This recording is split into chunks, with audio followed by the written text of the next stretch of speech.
नमस्कार, मैं संजय कुमार। आप देख रहे हैं आज का भारत लाइव न्यूज। बिहार चुनाव का आज फाइनल रिजल्ट था। घोषणा हो गया 202 सीट पे एनडीए और 35 सीट पे महागठबंधन और 5 सीट पे एआईएमआईएम पार्टी जीत हासिल किया। ये जीत एनडीए का कोई अप्रत्याशित नहीं है। ऐसा जीत इन्होंने 2010 में भी किया है। 2010 में इससे भी बड़ा मैंडेट आया था। उसमें नीतीश कुमार को ज़्यादा सीट मिले थे और उसमें आरजेडी को 22 सीट मिला था टोटल। इस बार 25 सीट मिला, उस बार 22 सीट मिला था। लेकिन इस बार परिस्थितियाँ ऐसी नहीं थी कि इतना बड़ा जीत मिले। हाँ, ये पहले से ही एनडीए गठबंधन को एज था कि वो लगभग 122, 25, 30 तक ले आएंगे। इससे ज़्यादा किसी का अनुमान नहीं था। लेकिन इतना बड़ा जीत होने का क्या कारण है? मुख्य कारण 10 है जो मैं बताऊंगा। इसे तो छोटे मोटे बहुत से कारण होते हैं, लेकिन 10 कारण बताऊंगा। अब गौर करेंगे तो सही में लगेगा कि ये सच है। ये जो पहला बता रहा हूँ, ये महागठबंधन कहने के लिए, महागठबंधन सिर्फ महा कहने से महा नहीं होता। महागठबंधन का मतलब है कि उसमें एकता, एकजुटता दिखना चाहिए। लेकिन महागठबंधन में बिल्कुल ही एकजुटता नहीं दिख रहा था। वहीं इनके बनिस्पत एनडीए पूरा एकजुट था। 5 पांडव कर रहे थे। लेकिन महागठबंधन में कभी पप्पू यादव को मंच से धक्का दे रहे हैं, कभी कन्हैया को धक्का दे रहे हैं। जब सीट बंटवारे का नौबत आया तो बहुत लेट किया इन्होंने। जब सीट भी बांटे तो 11 सीटों पे डबल उम्मीदवार, कांग्रेस का भी, कहीं आरजेडी का, कहीं वीआईपी के साथ। ऐसा फिर बाद में बोले फ्रेंडली फाइट है। जब महागठबंधन है तो फ्रेंडली फाइट कहाँ से आ गया? खुद को जनता को कैसे समझा पाओगे कि फ्रेंडली फाइट है? जो सामने दिख रहा है, एक एक जगह से 2 उम्मीदवार, एक कांग्रेस का, एक आरजेडी का, कहीं वीआईपी का, कहीं आरजेडी का। तो इसमें जनता पे, परसेप्शन पे बहुत फर्क पड़ता है और सोचती कि क्या है महागठबंधन है। ये एक बहुत बड़ा मुद्दा था। दूसरा सबसे बड़ा कारण, आरजेडी के जो कार्यकर्ता हैं ये अति उत्साह में हुड़दंग करते हैं। माथे पे गमछा बांध के मोटरसाइकिल लहराना और तरह तरह के, गमछा तो बिहार का पहचान है, सब बांधते, किसान बांधता है, मजदूर बांधता है। लेकिन हरा गमछा बांध के कुछ अलग ही टाइप के करना। और गाना, अजीब अजीब गाना, जो मोदी जी इन पे कटाक्ष भी किए कि कट्टा कट्टा करके माथा में सटा दे, तरह तरह के गाना निकला।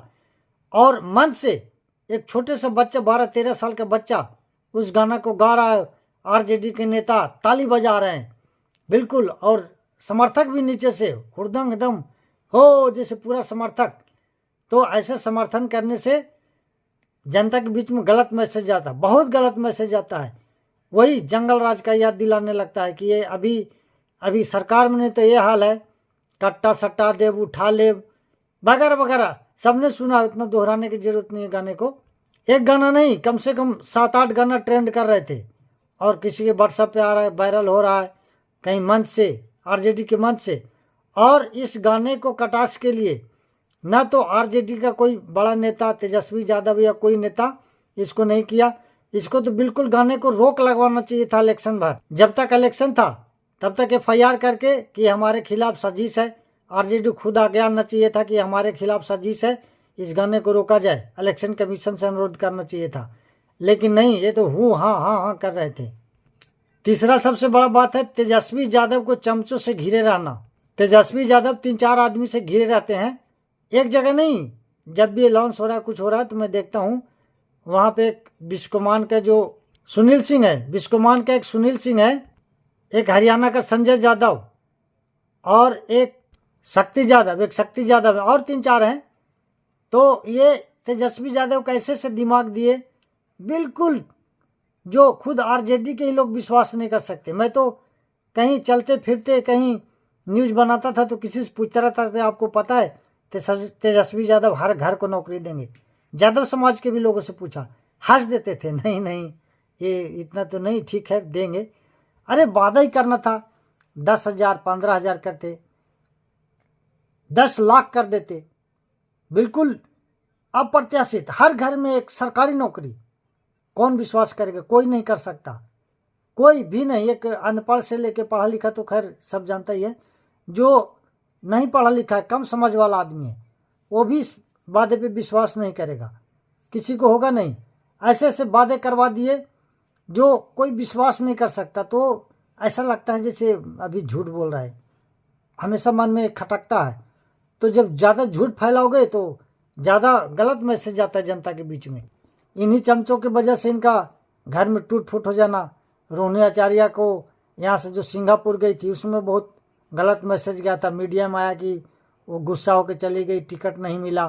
टिकट देना चाहिए था, बिल्कुल लालू यादव जी को किडनी दी थी, कहीं ना कहीं से टिकट देती और सहानुभूति वोट मिलता है उसको। रोहिणी आचार्य को हमने देखा था वहाँ जो रूढ़ी के साथ लड़ी थी, बहुत अच्छा फाइट था, बहुत कम मार्जिन से हारी थी, तो देना था। तेज प्रताप यादव को घर से निकाल दिया, वो भी एक इफेक्ट पड़ा है। उससे भी बड़ा बात कि वहाँ प्रचार करने चले गए तेज प्रताप को हराने के लिए, से हार ही गए, लेकिन कम से कम वहाँ जाने से बचना था। तो कम से कम यादव समाज में तो मैसेज नहीं जाता। और तेज प्रताप भी राघोपुर में आए, तो कम से कम एक ऐसे नहीं करने से मैसेज जाता है कि चलो भाई भाई में कहीं अंदर से प्यार है। लेकिन एक दूसरे के खिलाफ प्रचार करना, ये मतलब परिवार में काफ़ी टूट दिखाता है, इसे भी बहुत फर्क पड़ा है। चौथा है मुकेश सहनी को उप मुख्यमंत्री बनाना। बिल्कुल बना दिए, बिना चुनाव लड़े। और मुकेश सहनी बच्चे की तरह जहाँ जा रहे हैं, मैं उप मुख्यमंत्री हूँ, मैं मुख्यमंत्री बनूंगा। अरे यार, ये चुनाव चल रहा है कि बच्चों खेल, कन्या गुड़िया खेल है क्या उप मुख्यमंत्री बनना? पहले एनडीए में थे, पाला बदल के इधर आए। अगर आपको कुछ बनना था तो उधर मंत्री थे ना, उधर कुछ करते। कोई भी दोस्तों पैसा लेके आके कोई चाहेगा कि मैं मुख्यमंत्री बन जाऊंगा, उप मुख्यमंत्री बन जाऊंगा, या मैं प्रधानमंत्री बन जाऊंगा। प्रशांत किशोर क्या हाल हुआ? पैसा बहुत है, इलेक्शन लड़ाना और इलेक्शन लड़ना आसमान ज़मीन का फ़र्क है। 0 सीट पे आउट हो गए। वो सोचे कि बस मेरे पास पैसा है, प्रचार करूंगा और लोगों को वादा करूंगा और बिल्कुल सब वोट मिल जाएगा। भाई प्रशांत किशोर पे भी बोल देता हूँ थोड़ा सा बीच में ही।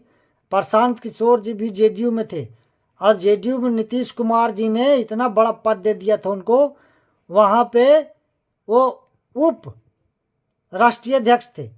उप राष्ट्रीय अध्यक्ष एक बड़ा पद होता है, कुछ न हाथ लेटा न पैर लेटा, गराई पकड़ा गया तो वहाँ पे रह के बड़ा बड़ा काम करते, गराई मिल ही गया था। लेकिन मन भटकता है, भटक के सोचे कि अरे हम तो बिहार को ही कंट्रोल कर लेंगे, हमारे पास बुद्धि है, पैसा है।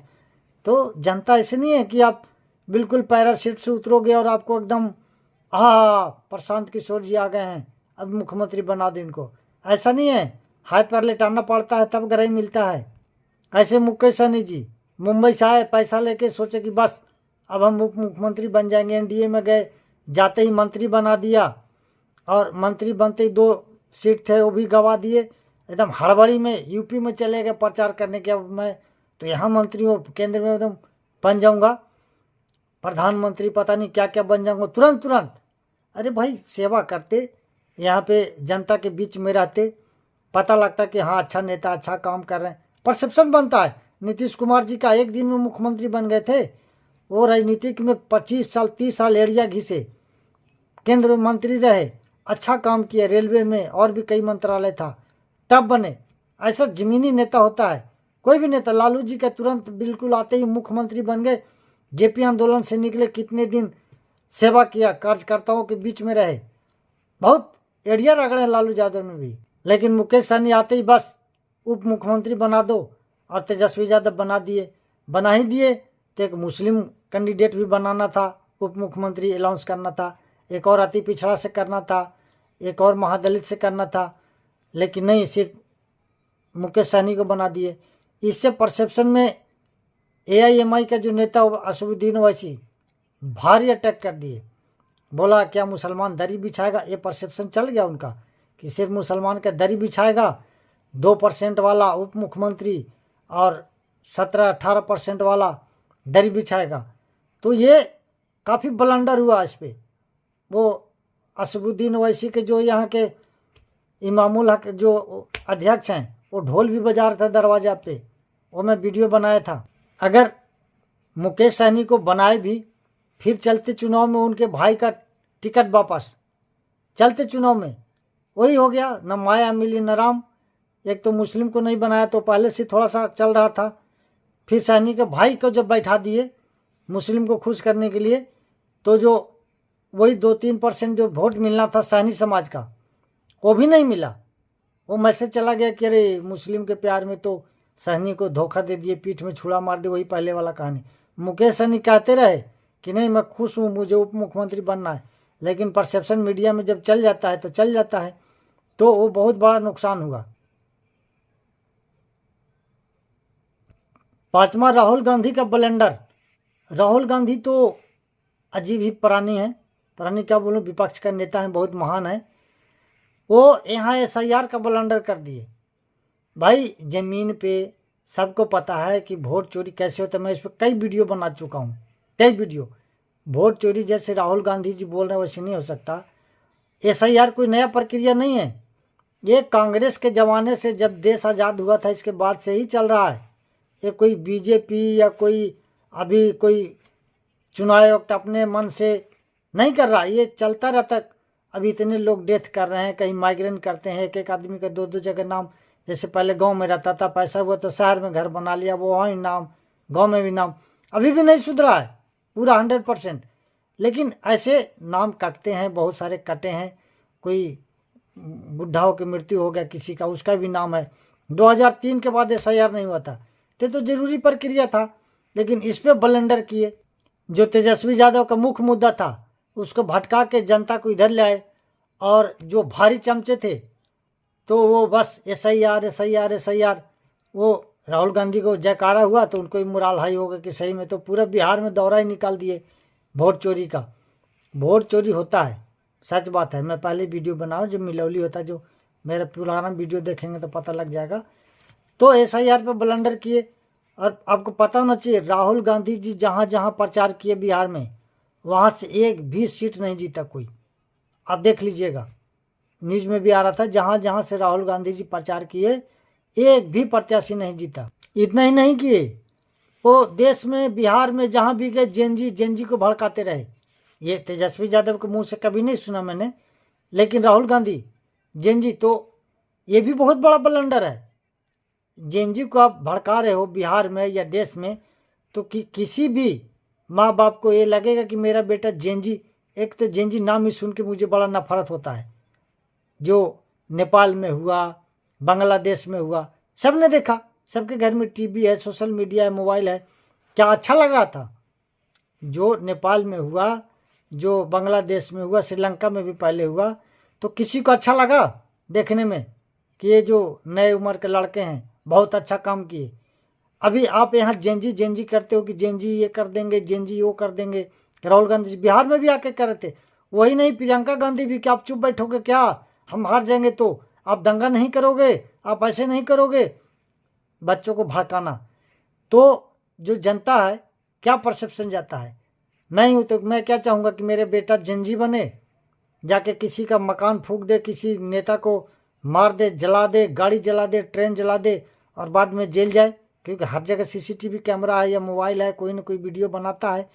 तो ये भी बड़ा परसेप्शन है। जेनजी को नहीं भड़काना, देश में जनता उसका अच्छा नहीं मानती, कोई भी हो, किसी के सपोर्टर हो। मैं RJD के सपोर्टर रहूँगा तो क्या चाहूँगा कि RJD हार जाएगा तो मेरा बेटा जाके कहीं आग लगा दे, और फिर जाएगा तो उसको कोई बचाने आएगा? कोई नहीं आएगा। तो ये बहुत बड़ा ब्लंडर राहुल गांधी देश में कर रहे हैं, और इनको बहुत बड़ा नुकसान होगा। SIR और ये जेनजी वाला। अभी अखिलेश यादव भी बोल रहे थे कि अभी यूपी में SIR नहीं होने देंगे, तो बंगाल में SIR नहीं होने देंगे। अरे SIR आप कैसे रोक लोगे? चुनाव आयोग कर रहा है, उसके पास पावर है, ताकत, संवैधानिक संस्था है, रोकना आगे जनता आपको बताएगी। तो ये जो राहुल गांधी ने किया बहुत बड़ा ब्लंडर है, ये भी हार का बहुत महत्वपूर्ण कारण है। तेजस्वी यादव का जो माई बहन योजना था वो बहुत बढ़िया था, सुनने में भी सबको ठीक लगता है। ये आजमाया हुआ फार्मूला था। ये पड़ोसी राज्य झारखंड में भी चला, अपना शिवराज सिंह चौहान में भी MP में चलाए, अपना महाराष्ट्र में भी ये योजना चल रहा है। इसी टाइप का नाम अलग अलग हो सकता है, लेकिन इसी टाइप की योजना। लेकिन ये अपने चमचों के कहने पे इसको 1 साल पहले ही ओपन कर दिए। ये जब चुनाव शुरू होने वाला था प्रक्रिया, जब चुनाव का घोषणा आचार संहिता लग जाता तब ये लीक करना था तेजस्वी यादव को, बिल्कुल सरकार बन जाती ये माए बहन योजना। क्योंकि चुनाव के बीच में फिर नीतीश कुमार कुछ नहीं कर पाते, छटपटा के रह जाते, वादा करते तो कोई मानता नहीं। क्यों नहीं मानता कि 20 साल से आपकी सरकार है, अब नहीं दिए तो अब क्या दोगे। जैसे दिल्ली में बीजेपी ने कुछ न कुछ वादा किया देने का, और केजरीवाल फिर उल्टा वादा करते रहे, तो केजरीवाल पे लोग यकीन नहीं किए। क्यों नहीं किए कि केजरीवाल का ऑलरेडी से 10 साल का सरकार था वहाँ, 15 साल से तो सरकार था, तो आपने क्यों नहीं पहले दिया माई बहन टाइप का योजना। तो उस पर भरोसा नहीं कि बीजेपी भरोसा किए। अभी इन्होंने 1 साल पहले ही अनाउंस कर दिया इसका, हर जगह पोस्टर जहाँ देख रहा हूँ माई बहन योजना। मैं आता था कहीं से चल के तो देखता हर जगह पोल पे, बिजली के पोल पे टंगा माई बहन योजना 2500। तो ये लपक लिए नीतीश कुमार, और माई बहन योजना नहीं देके बिजली फ्री 125 यूनिट, ये बहुत बड़ा है। बिजली फ्री दे दिए 125 यूनिट, और 10,000 महिलाओं को दे दिए। 10,000 महिलाओं का ये बहुत बड़ा ब्लंडर था। और 2 लाख और देने का वादा कर दिए कि अगर अच्छा काम चलेगा, अच्छा बिजनेस करोगे तो 2 लाख और दे देंगे। तो ये ब्लंडर था, ये काउंटर करने के लिए जो तेजस्वी यादव पोस्टर लगाते, पोस्टर अगर बाद में लगवाते चुनाव घोषणा होने के बाद, तो नीतीश कुमार फिर कुछ भी इसके विषय में करते रहते। वो कोई नहीं सुनता, जनता नहीं जानती, महिलाएं नहीं सुनती, तेजस्वी की बात मान जाती। लेकिन वो पहले ही लीक कर दिए, लीकिंग का वो नीतीश कुमार फ़ायदा उठा लिए और 10-10 हज़ार अकाउंट में डाल दिए। वो बहुत बड़ा महिलाओं का जो वोट पड़ा, ये इतना बड़ा जीत का सबसे कारण महिलाओं का जो वोट है, बहुत संख्या में निकले हैं। अगला है कि असदुद्दीन ओवैसी के साथ इनको गठबंधन करना चाहिए था। पहला तो इन्होंने गलती किया कि इसके पार्टी को तोड़ दिया असदुद्दीन ओवैसी का, वो भी बहुत गलत मैसेज गया था। असदुद्दीन ओवैसी के पार्टी को नहीं तोड़ना चाहिए था। सबको पता है कि अगर तेजस्वी यादव मुख्यमंत्री बनते, अगर उतना सीट आ जाता, तो AIMI किसको सपोर्ट करता, कभी बीजेपी को सपोर्ट नहीं कर सकता, कभी किसी दूसरे को सपोर्ट नहीं करता। तो उसको तोड़ने की जरूरत नहीं थी, उसको अपनी जगह पे रखना था। दूसरा, जब इलेक्शन अनाउंस हो गया और ओवैसी के जो यहाँ के प्रदेश अध्यक्ष हैं अख्तरुल इमाम, तो ढोल लेके बजाते रहे, चिट्ठियाँ पे चिट्ठियाँ लिखते रहे कि हमें गठबंधन में शामिल कर लो। मुकेश सहनी को 15 सीट दे दिए, ठीक है दे दिए, तो ओवैसी को 5 सीट 6 सीट मांग रहा था, देने में कोई हर्ज नहीं था। अगर दे देते तो इनका हो सकता था कि सरकार बन जाता, बिल्कुल इंटैक्ट वोट मिलता। जहाँ जहाँ से मुस्लिम बहुल एरिया से हारे हो तो निश्चित ही जीत था वो। ये बहुत बड़ा ब्लंडर किया इन्होंने, ओवैसी की पार्टी तोड़ दिए, फिर उसको गठबंधन में शामिल नहीं किए, और उल्टा कुछ बोल दिए थे इंग्लिश शब्द में। ओवैसी उसको बोला कि मेरा दाढ़ी टोपी वाले को उग्रवादी समझते हैं तेजस्वी यादव। वैसे बहुत बढ़ा चढ़ा के चुनाव में तो पता ही है, बढ़ा चढ़ा के लोग बोलते ही है। तो ये बहुत बड़ा ब्लंडर हो गया, उनके पार्टी को तोड़ना, गठबंधन में न लेना, ये भी बहुत बड़ा हार का कारण है। और आखिरी सबसे बड़ा कारण बताता हूँ, जो दलाल मीडिया है, नाम भी बता दूंगा तो कोई दिक्कत नहीं है।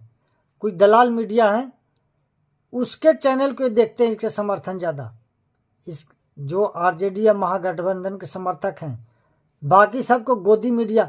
अरे भाई सुना आपने, निंदक नीरे राखिए आंगन कुटी छवाए, बिन साबुन पानी बिना निर्मल करे सुहाए।